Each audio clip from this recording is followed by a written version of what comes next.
Baik pemirsa, nah Zi, ini pembahasan kali ini cukup menarik sekali ya. Jadi memang kalau misalnya, setahu aku, kalau misalnya Maryam ini adalah satu-satunya wanita yang disebutkan di dalam Al-Quran. Betul. Nah sekarang penjelasan kita kali ini adalah, memang pembahasan kita kali ini adalah tentang kenapa Siti Maryam itu disebut wanita paling ikhlas. Kita saksikan bersama ya, ini dia penjelasannya.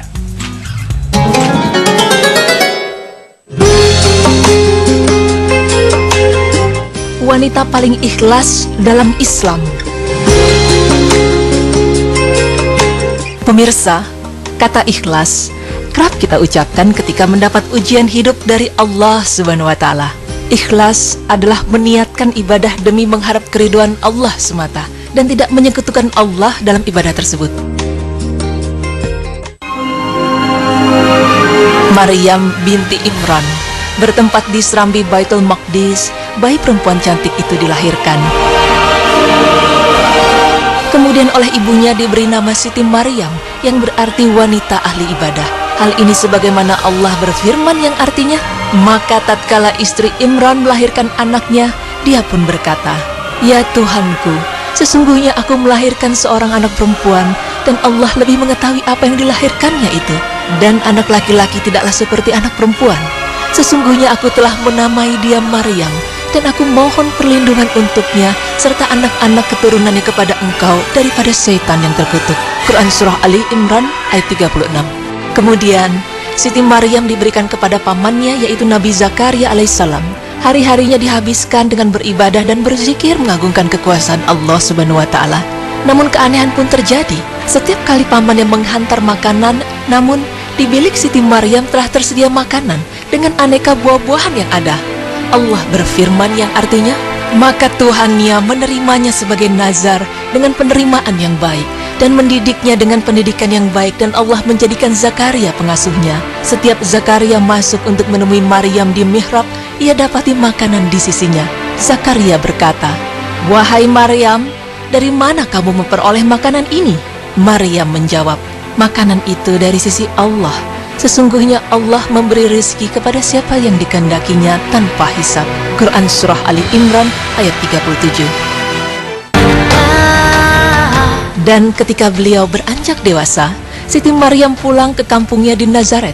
Disinilah awal beliau mendapat amanah di mana beliau akan mengandung seorang putra yang tak lain adalah Nabi Isa alaihissalam.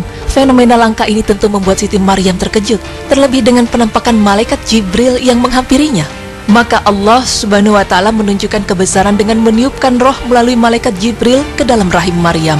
Kemudian Maryam pun kembali pulang ke Yerusalem dengan keadaan mengandung.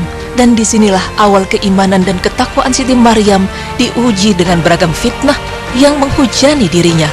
Bahkan masyarakat menuduh beliau seorang pezina. Kemudian dengan petunjuk Allah, Maryam pergi ke arah timur menuju suatu tempat yang jauh. Dan sesampainya di Bethlehem, sebuah kota di Palestina, dalam keadaan hamil tua, lemah dan letih. Namun Allah tak membiarkan beliau sendiri dalam keadaan demikian, karena Allah kembali memberikan bantuan melalui malaikat Jibril. Maka Nabi Isa alaihissalam dilahirkan di Bethlehem dengan kelebihan yang diberikan Allah Subhanahu wa Ta'ala padanya. Di antaranya, Nabi Isa alaihissalam mampu berbicara fasih meskipun usianya masih bayi. Dan meski kerap dihujat dari kaumnya, namun dengan kehadiran putranya, beliau mampu melewati hujatan tersebut. Bahkan di antara mukjizat beliau yaitu, setiap orang yang sakit jika disentuh olehnya, maka sembuhlah orang itu. Dan dengan izin Allah, beliau pun dapat menghidupkan kembali orang yang telah mati. Nah pemirsa, semoga saja kisah ini dapat bermanfaat bagi kita agar lebih baik lagi. Amin ya rabbal alamin.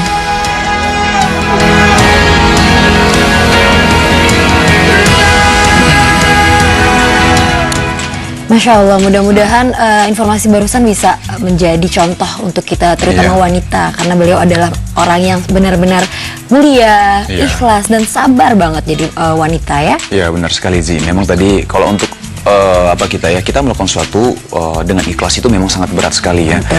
Dan itu memang titik yang paling berat sebenarnya untuk melakukan hal apapun termasuk ibadah gitu. Nah, ini kita mendapatkan ibroh ya atau pelajaran dari Siti Maryam. Begitu luar biasa sekali. Bagaimana ketika beliau mendapatkan anugerah yang luar biasa dari Allah Subhanahu wa taala ketika ditiupkan dan mengandung Nabi Isa alaihissalam, dan itu dimulai ketika dia mendapatkan itu waktu mengandung malah jadi banyak ujian di situ sih ya. Betul, tapi masya Allah itulah keikhlasan beliau menerima apapun dari Allah Subhanahu wa taala, diterima dengan keikhlasan yang luar biasa sekali. Masya Allah. Dan setelah ini kita masih akan kembali, jadi jangan kemana-mana, tetap di Berita Islami Masa Kini. Allahu Akbar.